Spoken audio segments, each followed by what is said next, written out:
and he's automatically flagged. They took him into a room, asking him some questions, the whole thing. He said this time was worse. This time they emptied his suitcases, they frisked him, they did everything. They picked up the phone and they called somebody. I don't see where it matters when guys are not. We don't get an answer. How do we? They said he was gone for hours. That was a new one. So it's so bad, and then they say that he says, "Was there something that I need to know?" We find a motor I'm not in trouble or something. This is random. He said, "This isn't random. You do it every time." It's now so bad that when he comes to customs, he just goes right to the. I'll just go right there with those officers because that's what they're going to say. The president has issued a press release ever since Random thing. There's a big X. Trump asked the They Department like of run through, some big X comes up, and they stand over there and. It's the first time in the history of the FBI. Hey, you like this thing? They tried to fire J. Edgar a number of times, but his file. that didn't He had too much on Wow. Anna, you know who's not Florida right now? Comey. Yeah, he's down here. So you're the FBI lead officer. He's supposed to speak. I would talk to him. Retired Florida like His retirement speech. Here's that, one person. Got fired out of town. Yeah, I would probably. Where does he fly? I'd like to call the regular meeting of the South Daytona City Council to order, please. Debbie, if you'll call the roll. Vice Mayor Young. Here. Councilwoman Long. Here. Councilwoman O'Neill. Here. Councilman Shonner. Mayor Hall. Here. Mr. Simpson. Here. Mr. Yarborough. Present. Everybody would please stand for the Pledge of Allegiance, followed by the invocation by Mr. Yarborough. Pledge allegiance to the flag of the United States of America, and to the republic for which it stands, one nation, under God, indivisible, with liberty and justice for all. Let's pray. Dear Heavenly Father, we come to you this evening and thank you for all of our many blessings. We ask, dear Heavenly Father, that you assist these on the dais as they deliberate to what's in the best interest of your kingdom here on earth in this community of South Daytona. It's in your name we pray. Amen.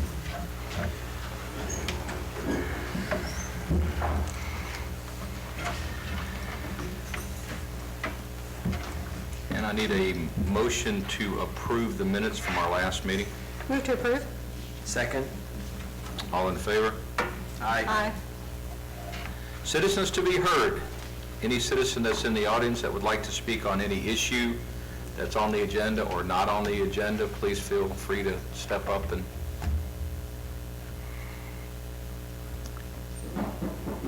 Hi, sir, if you would state your name and address, You have please. an item. I'm sorry? You have your item on here. Okay, so you don't need to add it in there? Okay.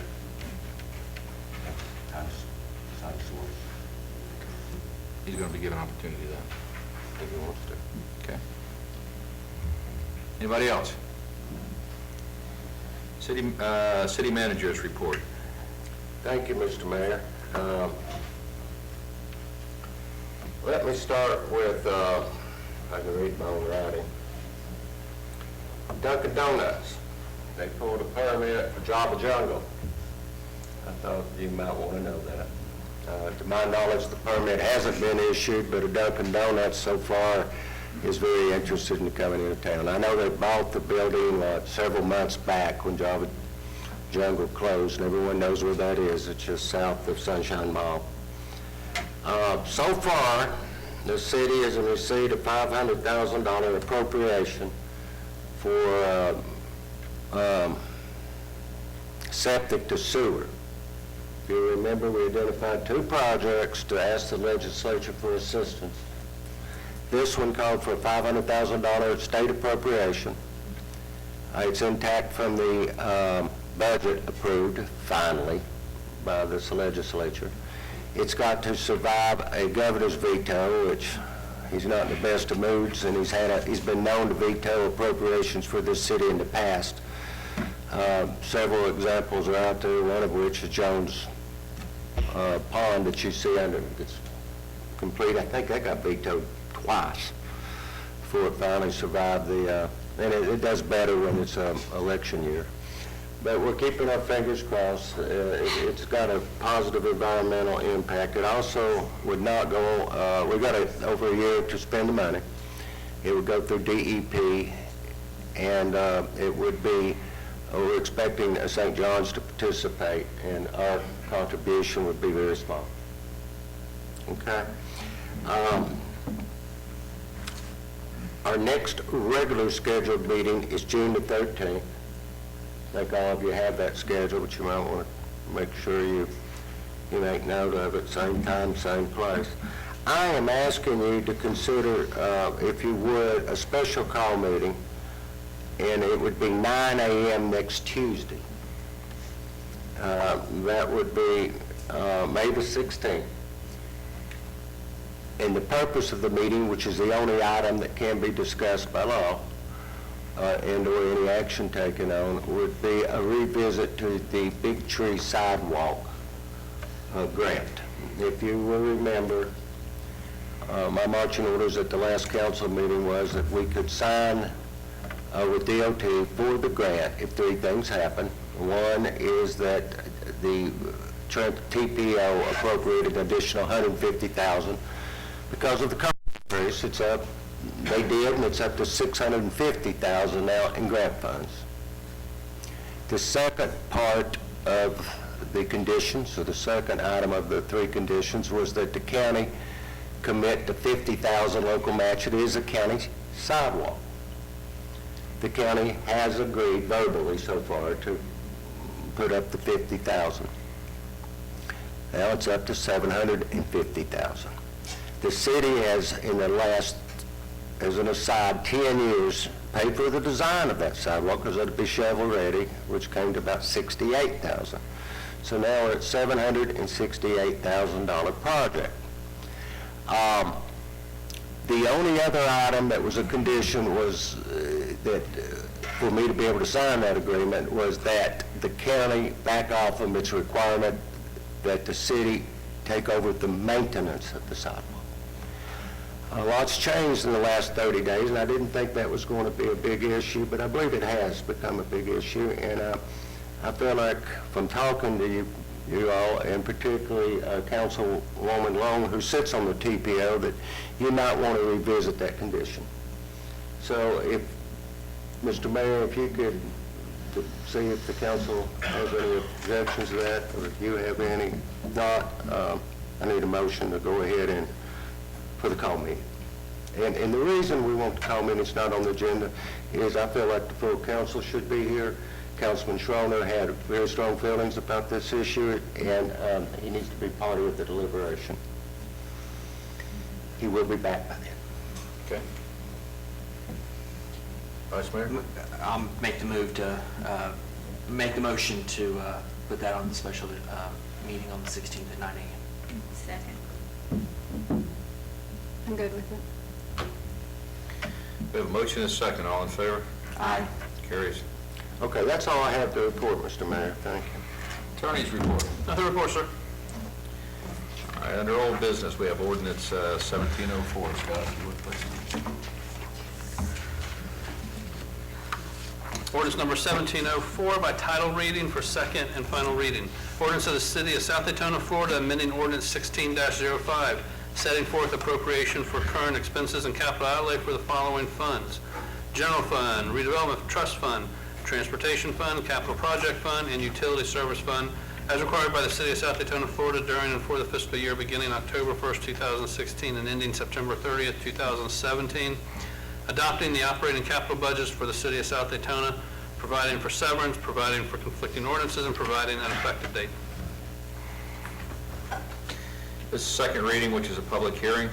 If there's anybody in the audience that would like to speak for or against this ordinance. Seeing none, I bring it back to council. I need a motion to approve. Move to approve. Second. I have a motion and a second. Any comments, questions? All in favor? Aye. Aye. Anybody against? Scott, under new business, 1703. Ordinance number 17-03 by title only for first reading. An ordinance of the City of South Daytona, Florida, amending the city's land development regulations code by creating section 5.7C20 to allow sign manufacturing as a special exception use in business general commercial zoning districts, establishing rules and conditions for sign manufacturing as a special exception, providing for severability, providing for conflicting ordinances, and providing an effective date. I need a motion. Move for approval? Second. This is a public hearing. If anybody in the audience would like to speak for or against this ordinance, sir, if you'd like to say anything. Mr. Mayor, let me explain what we're doing, and there might be a few more if I may. This ordinance, presently in your redevelopment area, you're not allowed to have any manufacturing. Ideally, that was to prevent any light industrial type uses or something that would not be in tempo with your vision of the redevelopment area.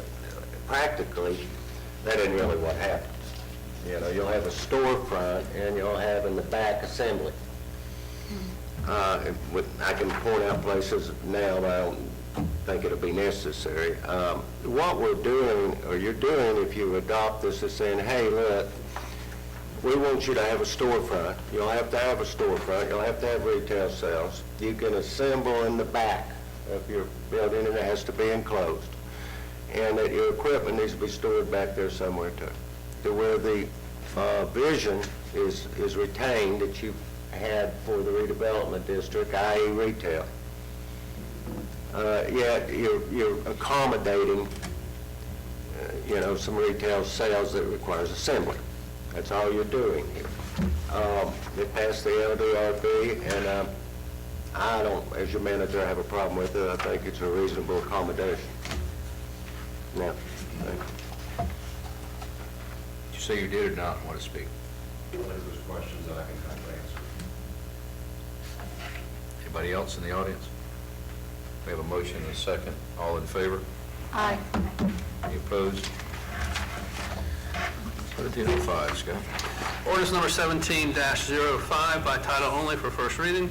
An ordinance of the City Council, City of South Daytona, Florida, amending Section 2-34A, notices to provide for code enforcement notice consistent with state law, amending Section 10-1.2B, city citation, to authorize code enforcement officers to issue citations for certain code violations, amending Section 2-297, definitions, to amend the definition of code enforcement officer to include parking enforcement specialists, providing for severability, providing for ordinances, and providing for conflicting ordinances, and providing an effective date.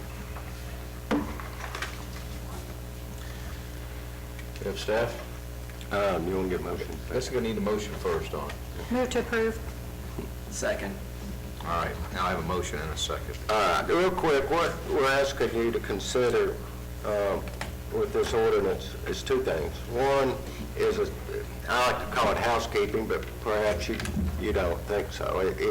One is to streamline the process for code violations notice procedure. Okay. The second element here allows our code enforcement officers to issue citations rather than going through the notice process, first notice, second notice, and then by the time you get around to get them for the magistrate, it's cleaned up, and then here we go right back again. We are encouraging, there'll be two books just like our officers have. One is warnings.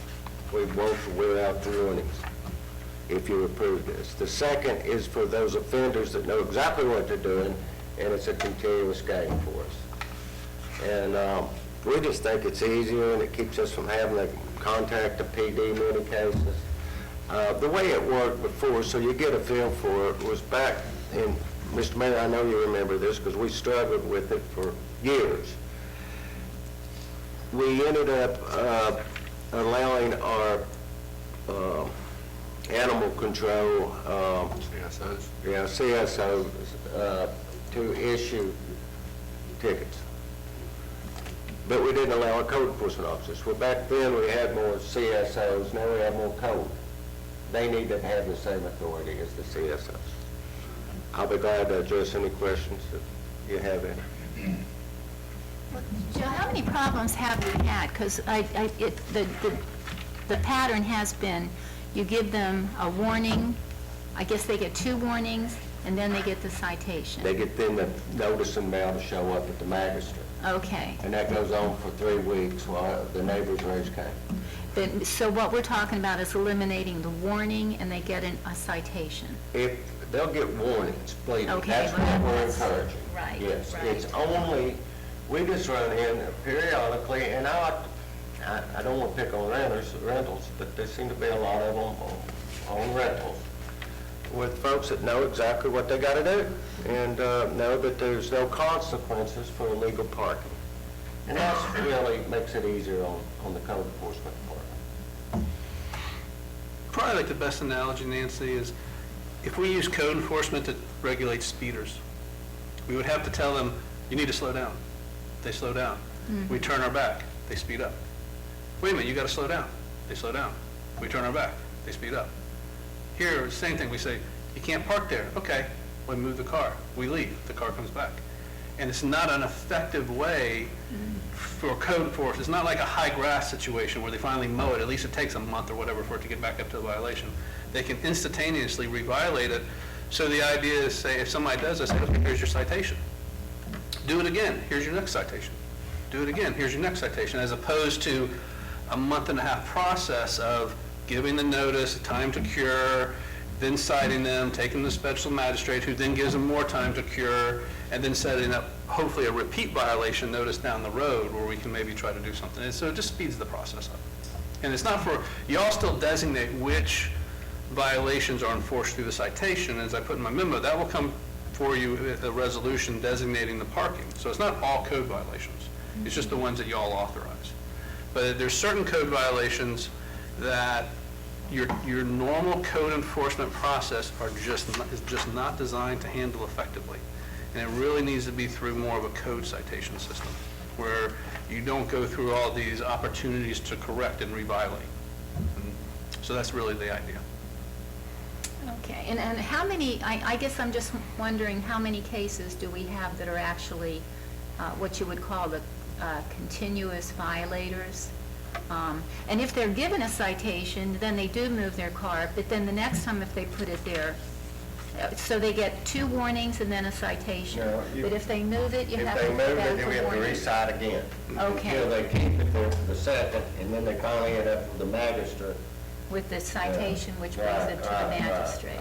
So All right. it's just chasing our tails, it seems like Well, sometimes. yeah, and I just wonder how many, like, per I- week? I any can't tell you, idea? but it's, and I didn't bring that number, did not, Okay. Councilwoman, I wasn't prepared for that question, but I can tell you that we spend a lot of time responding. And it's not just one neighborhood, and I know which many of you are thinking about, yours. But it's throughout the city.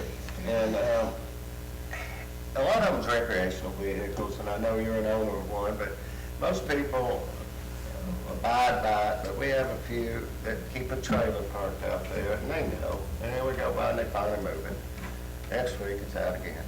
Yeah, they notice when they finally move it. At what point do we get to move on to a different property for a different issue? There was a house that you and I spoke about several times where they had a boat that was not on a trailer, it was just a boat. And it was on the ground, and it was in the front yard, and by the time it got to code, it was 6 weeks later, and I had received several phone calls.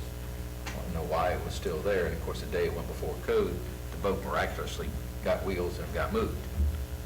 So There's a huge delay, and it's aggravating to the neighbors.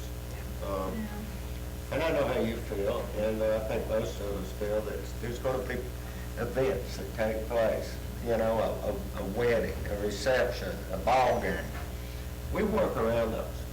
And actually, a lot of these folks call us and, hey, look, we're going to be out on the street some, we got a pile coming, we're going to be in the yard, our son graduated, you know, or someone in the family died. We know that. And we're sensitive, we're small enough we can work around it. It's not for those.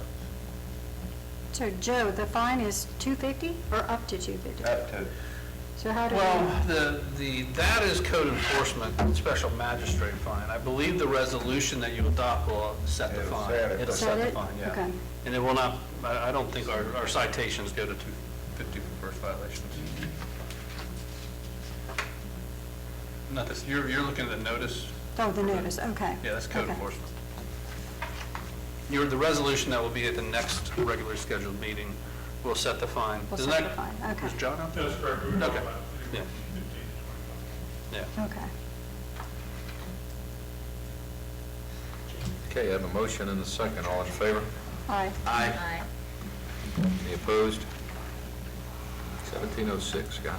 Ordinance number 706 by title only for first reading. An ordinance of the City Council of the City of South Daytona, Florida, repealing Section 2-150, additional regulations and procedures of the Code of Ordinances and adopting a new Section 2-150, acquisition, sale, and lease of real property, adopting procedures for the acquisition of real property and the sale and lease of city property, providing for severability, providing for conflicting ordinances, and providing an effective date. I need a motion. Move to approve? Second? Any discussion or staff? Yeah, let me help you all with this. And Scott, please feel free to jump in. We being your city attorney and city manager, found that we were ill-equipped to deal with the licensing of a cell tower when the person that's leasing it isn't cooperating, that being Crown. If you recall, we own the property, and come June, the tower down here on Seagrave. In our effort to take over the tower, because we didn't think they were being forthright in the negotiations with the value of the lease, we found it difficult to license the tower because we don't have a license number that they will give up, and we can't seem to get it out of FCC. There's a couple of licenses that you have to have, FAA and an FCC, and we just really having trouble. Scott found an attorney that actually represents cities that own towers. I thought we were the only one in the state of Florida. It seems there's a few down in South Florida. This attorney is familiar with the licensing process and has also had to work in the past with Crown and knows their legal department. During our conversation, he asked Scott and me if we had an ordinance that dealt with selling land and or leasing property. He said it would, and we don't.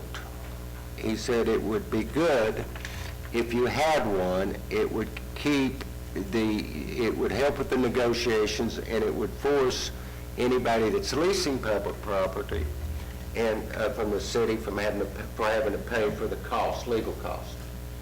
And it would probably expedite the negotiations. Your city attorney got one from another city, made the changes, and it's before you today. The part about that's in there regarding appraisals is just by statute. It just brings out, reminds you what Florida statutes are saying. But it probably needs to be in place, particularly in light of our future operation of the tower. Can I assume we haven't heard from Crown? We won't. Our attorney will. Not that one. The new one. He said he'll get back with us here in a couple weeks. What will probably happen, y'all, is that they being Crown wanted a 12-month extension to work out the transfers of licensing and leases, and we didn't find that acceptable, which meant that they're not very cooperative, I'll put it that way. And this attorney says that we might end up coming to you with an extension, but it won't be anything of 12 months nature. So he's fast-tracking it, trying to get it smoothed out, maybe a month to 3 months. Okay? Okay. Does he give us any indication what he thinks the end game will be here? He says that it's very valuable, they're not going to be moving, and that we can expect to make a lot more operating in our sales than we would if we had Crown had. The worst-case scenario here is Crown comes in with an offer that we can't refuse. Okay. Anybody else? I have a motion and a second. All in favor? Aye. Any opposed? Looks like D is a consideration of approving a special exception to allow a decorative fence closure. The street right-of-way located at 2350 South Palmetto Avenue. Okay. So, Of course, you have a public hearing, but quickly, we have a new apartment owner. They've agreed to put in some security cameras. They're asking to do what other properties along South Palmetto have done, and that's put up a fence or wall, but in this case, it's a fence with some columns. LERB liked the idea. Our PD likes the idea, and they feel like it can help regulate the traffic that should not be in using the parking lot. It's before you with staff recommendation and your LDRP. And there's a rendering, by the way, in there.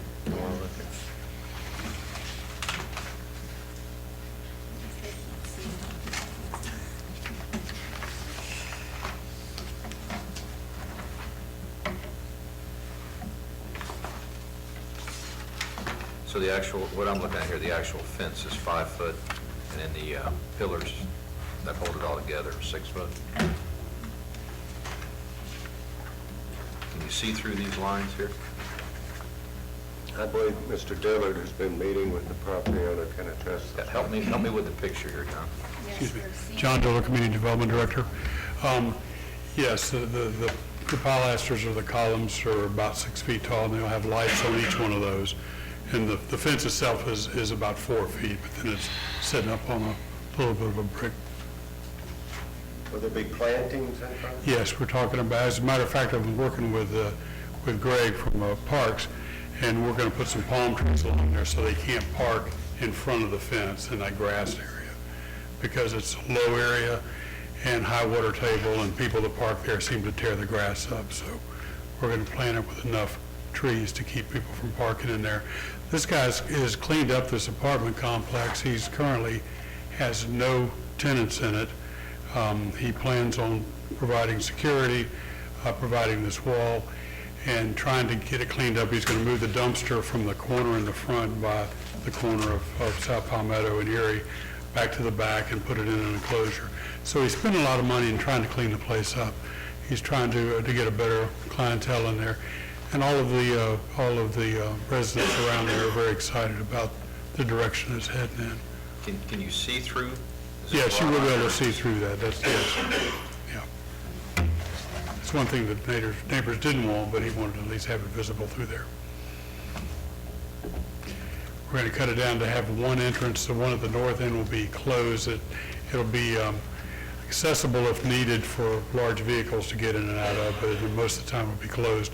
What's currently happening down there is, or was in the past, a little traffic pattern of people coming through there and picking stuff up and dropping things off, and they're trying to discourage that. Guess I need a motion. Second. Second, a question, John, how many units are in there? 18, there's 9 on each floor. 18. Okay.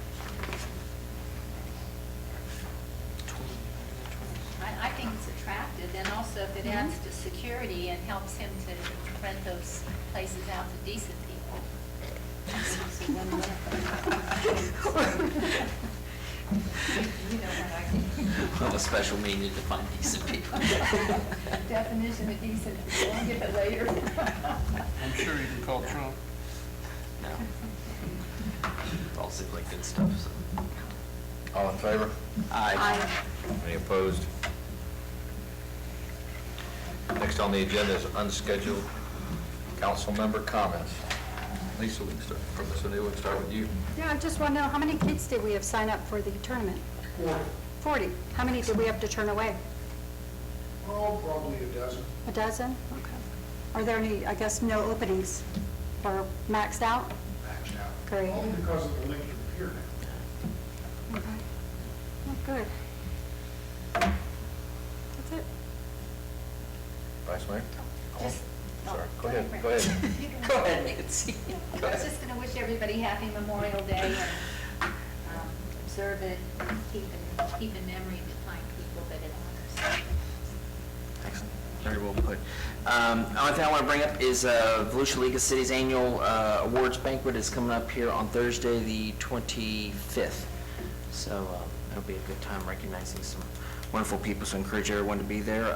And we had our bi-monthly executive meeting this week, today, and it was interesting to hear a group of elected officials from around the community. We all have one thing in common: and incredibly frustrated with Tallahassee. Every reason. And lots of reason there, and a lot of frustration about the deterioration of, as the league leans on particular representatives who say they're for certain things, and then they just continually get in line with leadership, and that's even getting worse. But interest, it doesn't matter where you go, everyone's frustrated. So. And again, wish everyone a wonderful Memorial Day. That's all I have. I have a couple comments, if y'all bear with me just a minute. I serve, because of y'all, on the First Step Shelter Board, and we are moving. I'm not sure which direction sometimes, but we're moving. My comment is this, and I want to plant a seed, whatever you want to call it, that when we look at the budget this year, if we could look at some money, I've heard some figures that other cities are going to contribute or are going to put in their budget. It's frustrating for me to sit on a board that, and I can't bring anything to the table. I heard another mayor get up today and talk about his city. There was a funding formula they're trying to do where they're going to ask all the other cities on the East Coast to get involved and contribute. One of the suggestions that was made was $1 per capita contribution. The other city got up and basically is doing 2.5 times that. So I'm sitting there not being able to say anything about money, so I would like that as we proceed through the budget request or through the budget process, that we try to find some leniency. How Daytona came up with $400,000 and the county came up with $400,000. I don't know what their formula was that they used, but I just asked that at some point I get to have the opportunity to say that our city is committed and this is how much we're committed to, if you would do that. Number two, I read in the paper that Port Orange is moving forward with their marijuana ordinance, and I know we have one that's got everything on hold for a while. I don't know if we need to revisit that. I don't want to be the only city not doing it, not at least having some kind of control over it. And last but not least, since she's sitting in the room, I wish all moms in the world a happy Mother's Day. That is coming up before Memorial Day, and if not for moms, we all would just be sitting here. So without that, any other comments? I'll adjourn this meeting. Convenience.